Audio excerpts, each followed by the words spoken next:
Hello there, this is Senris. This video is part 4 of a tier list on US presidents. I'll post links to the other videos in this series in the description. Before I start, I've gotten a few comments where people were confused about my placement of a few presidents, so I want to point out that this is a relative comparison based on how the presidents compare to each other, not an objective one. If I was making an objective list, they would just all be an F tier and this series would be 5 seconds long. There has never been and never will be a good US president, at least not as long as the point of the US government is to protect and expand the power and wealth of American corporations and capitalists. With that out of the way, let's begin. Upon FDR's death, his vice president, Harry Truman, became the 33rd president, and you know what? I'm just gonna say it, dude. Truman is the worst president we've gone over so far, and possibly the worst person of all time. So much of what is wrong with the world today was started under him. Truman had the usual presidential resume, being a military man in the First World War, then a judge, then a state senator, blah blah blah, let's just pick up at the end of the war. Truman assumes office in April of 1945, and less than a month later, on May 8th, the Germans unconditionally surrendered, meaning the war in Europe is over. Around this time, he is told about a terrible new weapon that had been developed during FDR's presidency after Albert Einstein warned him that the Nazis were likely working on nuclear weapons. This weapon was of course the atomic bomb. Now, while the war in Europe was over, the Pacific theater was still ongoing, with Japan refusing to surrender despite conventional bombing killing so many people that we really don't know how many casualties there were, with numbers ranging from 300,000 to 900,000. Truman and the US military were starting to believe that a ground invasion of the Japanese mainland was the only way Hirohito would surrender.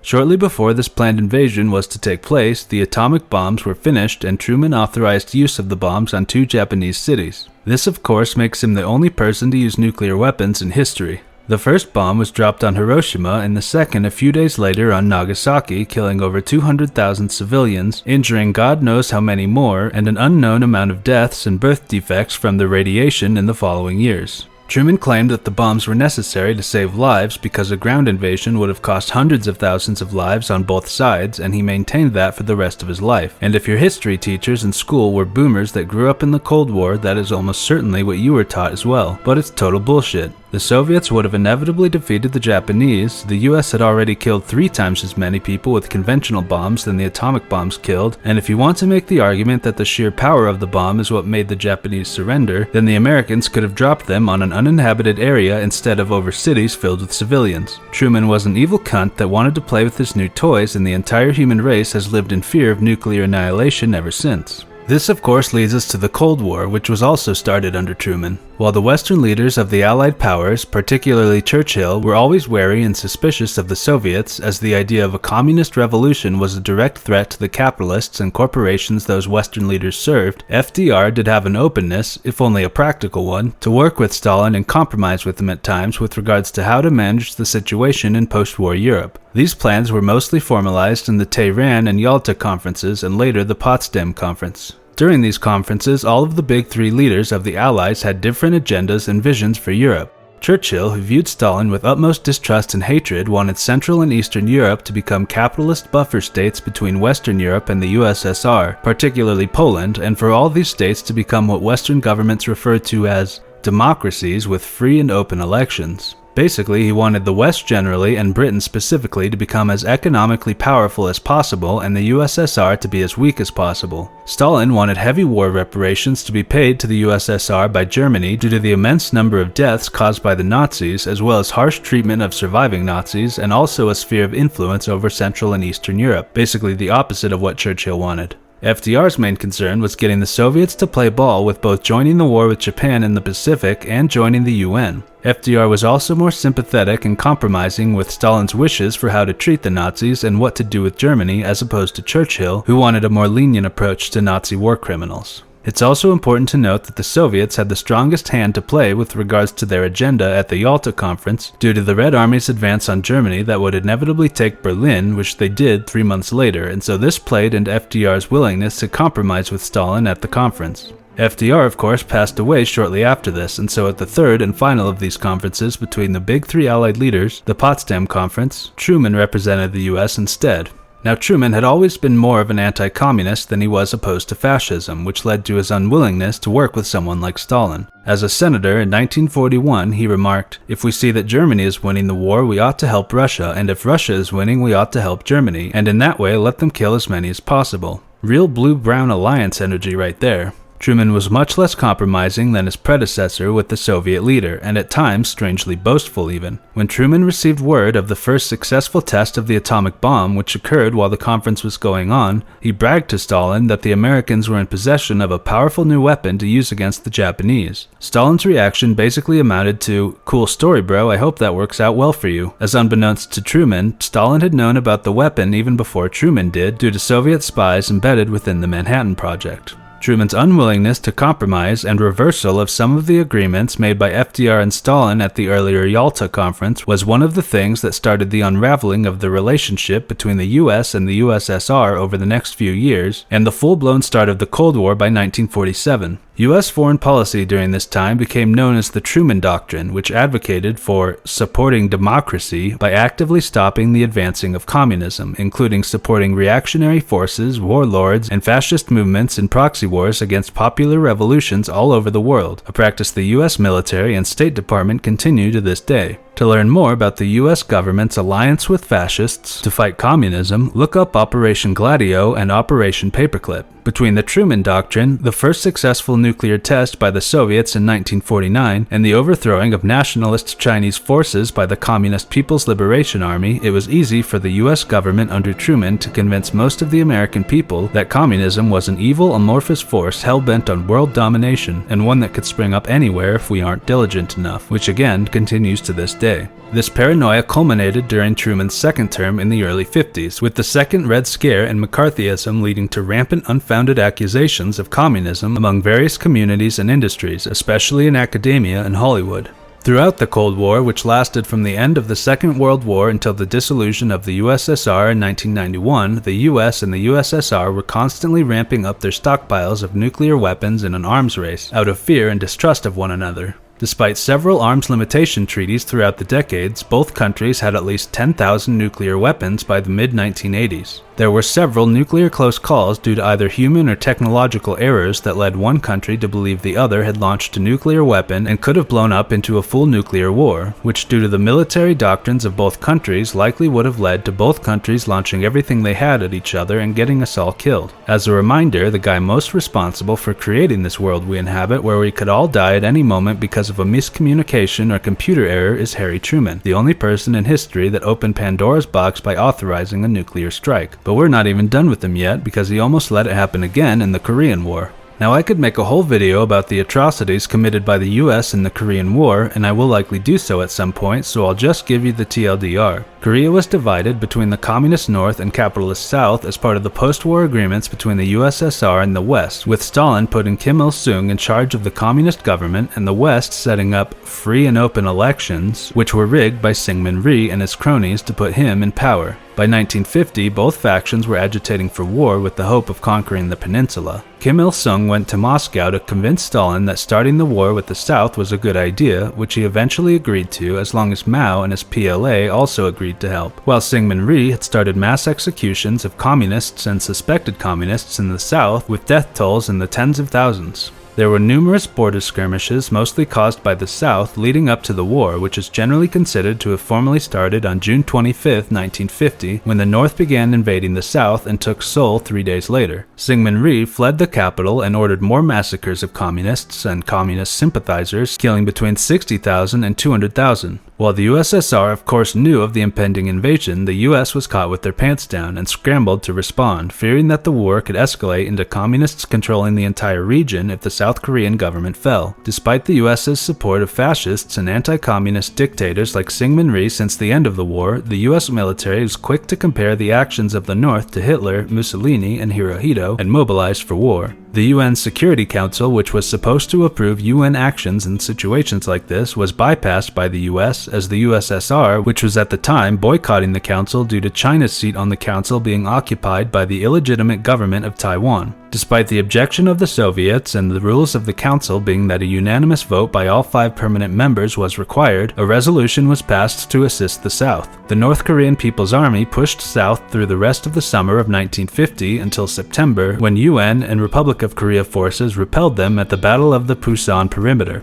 US and Japanese forces reinforced the UN forces until they outnumbered the KPA nearly 2-1. From there, UN forces pushed north, reoccupied Seoul, and then invaded North Korea. Since the start of the war, the US military, led by General Douglas MacArthur, had a policy of only using precision bombing on North Korean targets, such as airports, industrial centers, and communication centers. By the end of the war, however, this precision bombing campaign had destroyed every city in North Korea and killed over 1 million people, with estimates that between 12 and 15% of the population of the country was killed. If another country had done this, it would rightfully be called a genocide, but since the US did it, it's referred to as a precision bombing campaign to contain communism. Besides conventional bombings, napalm was widely used, to the point that even Churchill was disgusted by its excessive use on Korean civilians. Eventually, China, which was opposed to the US aggression in the region and didn't take their use of the UN as a shield seriously, got involved in the war directly, which General MacArthur believed would never happen. MacArthur famously got a bit too big for his britches during the war, believing that once China had entered the war, the only recourse for the US was to invade China as well as Korea, and was even considering using nuclear weapons to destroy China as they had done to Korea, and went as far as believing he had the authority to do so without Truman's approval. His excessive beliefs in his own authority, his miscalculations about China entering the war, and his tendency to freelance military policy in ways contrary to the president's orders all contributed to him eventually being relieved of duty by Truman. This is one of the few good things I can say about Truman, that despite his own recklessness with nuclear weapons, he could at least recognize the same quality in others, and removed MacArthur from the war before things got more out of hand than they already were. The war eventually ground to a stalemate in the summer of 1951, with both sides still attacking each other and attempting to take territory, but neither making significant gains. This stalemate continued into the summer of 1953.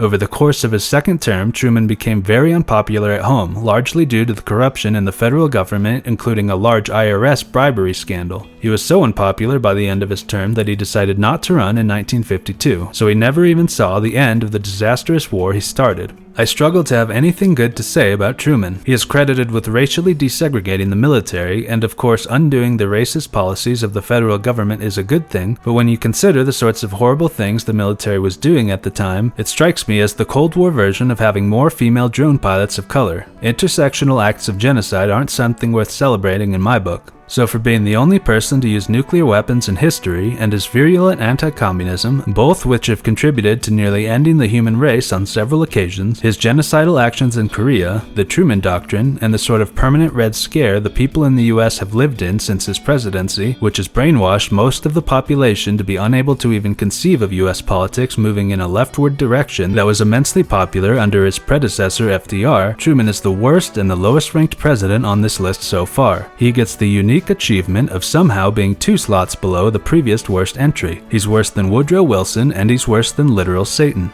With the incumbent president choosing not to run in 1952, Dwight Eisenhower easily won in a landslide, becoming the first Republican to win the presidency in 2 decades. He had never held any sort of political office before the presidency, instead building his popularity and reputation as a distinguished military man, rising from an infantryman in World War I to Supreme Commander of Allied Forces in World War II, and later Supreme Commander of NATO. His rank in the US military was the same as George Washington and Ulysses S. Grant, but considering his command of the entire Allied forces in World War II, he is the most accomplished general of all time to become president, which is probably why boomers love him so much. I see him as a pretty mid-Cold War era president, kind of like a less shitty Truman. Like Truman, he continued the Korean War, considered using nuclear weapons in that conflict, ramped up Cold War aggression against the USSR, and kept pretending that Chiang Kai-shek and his nationalists in Taiwan were the legitimate government of China. While the stalemate in Korea did finally end with an armistice in 1953, Eisenhower jumped into another war against communists in the region, this time to aid the French fighting in Vietnam. This war was known as the First Indochina War, which was a precursor to what Americans call the Vietnam War. Eisenhower also continued to escalate the nuclear arms race with the USSR, despite a speech he gave after the death of Stalin in 1953 to achieve peace with them and use nuclear technology for peaceful uses instead. He was just as much of an anti-communist as Truman, but went further than just containing communism, believing instead that the US military should actively try to liberate countries that had or were attempting to have communist revolutions because, of course, the United States knows what people in other countries want more than they do. Eisenhower authorized the CIA to help overthrow the leaders of Iran and Guatemala, as well as the planning of the Bay of Pigs invasion, which wasn't carried out until the next administration. These assassinations and coups further exacerbated the rift between the US and the USSR, as did the discovery of US spy planes doing reconnaissance over USSR airspace when one was shut down by the Soviets in 1960. In addition to his hostility to communists all over the world, which he shared with Truman, he also shared his acceptance of working with fascists in that fight. While most of Europe was strongly opposed to the fascist regime of Francisco Franco in Spain, Eisenhower decided to become bros with him, sending economic and military aid to the fascists in exchange for letting the US build air and naval bases in Spain. While Eisenhower is guilty of many of the same sins as Truman, he does have some notable positives that set him apart from his predecessor. He started the interstate highway system, which, as someone who moves a lot, often to places hundreds of miles away, I have always appreciated. The United States does have a lot of natural beauty, and the highway system makes it easy to see it all. Eisenhower was also a relatively progressive president, especially when you consider he was a Republican in the 1950s. He was the last Republican to meaningfully support New Deal programs and even expanded Social Security, which seems insane by today's standards when you have both Republicans and Democrats that would happily privatize the whole system. He supported civil rights to the point where he was willing to send in the National Guard to enforce integrated schools in Little Rock, Arkansas. You've probably seen the famous pictures from that day, and it was Eisenhower that made it happen. Lastly, in his farewell address, he made his famous military-industrial speech, warning the American people to guard against the acquisition of unwarranted influence, whether sought or unsought, by the military-industrial complex. For a man who spent his whole life in the military, his prescience with regards to how the future marriage of business and war could lead to endless proxy wars and arms manufacturers using the US military as a blank check was an important one, and one which future presidents have rarely acknowledged. Eisenhower's positive achievements are certainly outweighed by his negatives, but I think he did enough good to make it out of F tier. He goes to D tier. John F. Kennedy was another Cold War era anti-communist imperialist, but unlike most presidents from that era, he fucked. So, this is the team. Whoa. I was just gonna say it. This guy fucks, am I right? Because I'm looking at the rest of you guys, and this is the guy in the house doing all the fucking, am I right? You know I'm right. This guy fucks. Thank you.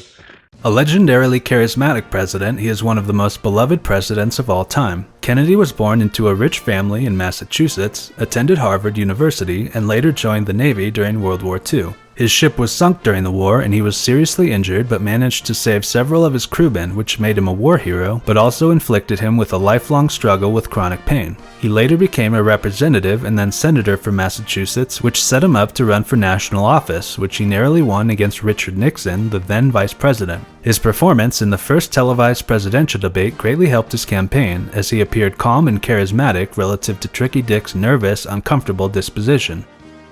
While running for president, Kennedy was vocal in his support for civil rights and opposition to Jim Crow laws in the South. When he was elected, however, he decided to postpone action in Congress due to opposition from Southern Democrats, instead focusing on using federal powers such as executive orders. Kennedy felt he had to walk the line between supporting civil rights and not angering white Southerners that made up a large portion of his party, but despite this, he passed executive orders to ban racial discrimination and hiring practices for government contractors, as well as banning racial discrimination on federally subsidized housing. JFK had personal relationships with several civil rights leaders at the time, including Martin Luther King Jr., who thought Kennedy's early attempts at advancing civil rights were meager, but approved of his commitment to the issue later in his term. This focus led to the eventual creation of the Civil Rights Act of 1964, which was filibustered in the Senate, and unfortunately Kennedy would not live to see it pass. The other major domestic issue that Kennedy was known for was his advancement of space exploration. As a senator, and early on in his presidency, he wasn't very interested and even opposed at times to the existence of the space program, but when the Soviets managed to send the first man, Yuri Gagarin, to space in 1961, interest in the program was renewed in Kennedy and the American people in general. Nothing lit a fire under America's ass during the Cold War like the Soviets doing something first. At a speech to Congress later that year, Kennedy announced, "I believe that this nation should commit itself to achieving the goal, before this decade is out, of landing a man on the moon and returning him safely to the earth. No single space project in this period will be more impressive to mankind or more important for the long-range exploration of space and none will be so difficult or expensive to accomplish. Even more than his domestic commitments to civil rights and the space race, Kennedy is known for his foreign policy. Like all Cold War-era presidents, he was a staunch anti-communist and viewed it as America's responsibility to crush communism wherever it reared its head, particularly in Cuba and Southeast Asia. The Bay of Pigs invasion, a plan to overthrow the government of Cuba, which had been planned under Eisenhower, was approved by Kennedy just 3 months into his presidency and was carried out just 2 weeks later. Or at least it was attempted to be carried out. Of the 1,500 Cuban exiles trained by the CIA, roughly 300 were killed and the remaining 1,200 were captured by Castro's forces within 2 days. This put Kennedy in the uncomfortable position of being forced to negotiate with Castro for the return of the failed exiles. Castro, for whom having the Yankees try to assassinate or overthrow him was just an average Tuesday morning, shrugged, left the exiles in jail for a year and a half, and then traded them for $50 million worth of food and medicine. This failure did nothing to quell the ridiculous anti-Castro sentiment within Kennedy's administration, and they continued their unsuccessful plotting to assassinate or depose him. Perhaps the most infamous of these plans proposed to Kennedy was Operation Northwoods, a CIA plan to commit acts of terrorism upon U.S. citizens, including shooting down planes, blowing up U.S. ships, or assassinating Cuban immigrants in the hopes that they could use it as a justification to start a full-blown war with Cuba. This playbook sounds familiar.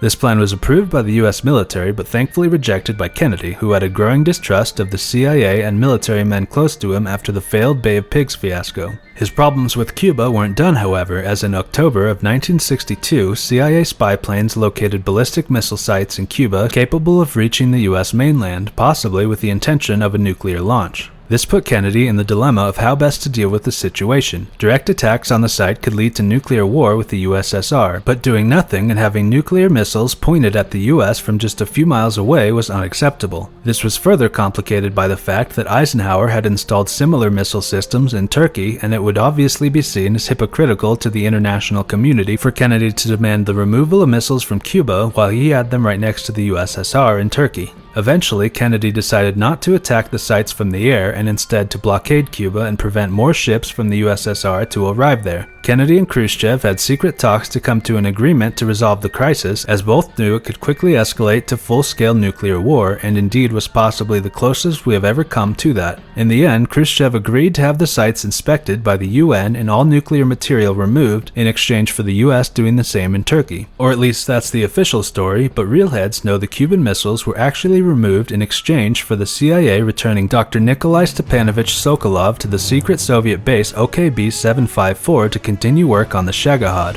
The CIA would later discover why the Soviets wanted Sokolov back so badly and sent Naked Snake to retrieve him, but that is outside the scope of this video. Besides Cuba, Kennedy's adventures in anti-communism also took him to the other side of the world in Vietnam. While the First Indochina War had been resolved under Eisenhower, what was called the Second Indochina War, or later the Vietnam War to Americans, started just a year later in 1955. The US had little involvement in the war between the Communist North and the anti-communist South until 1961, when the Viet Cong started gaining a strong position against their enemies to the south. Kennedy was opposed to fully committing to the war, but nonetheless started progressing towards that, increasing U.S. troops in the region to 11,000 by 1962 and 16,000 by 1963. Privately, Kennedy had serious reservations about U.S. involvement in the war, believing that the war was hopeless, but he also believed that pulling out and letting the South fall to communism was unacceptable, both due to his own anti-communism and the knowledge that he would almost certainly lose his re-election if he was seen as soft on communism.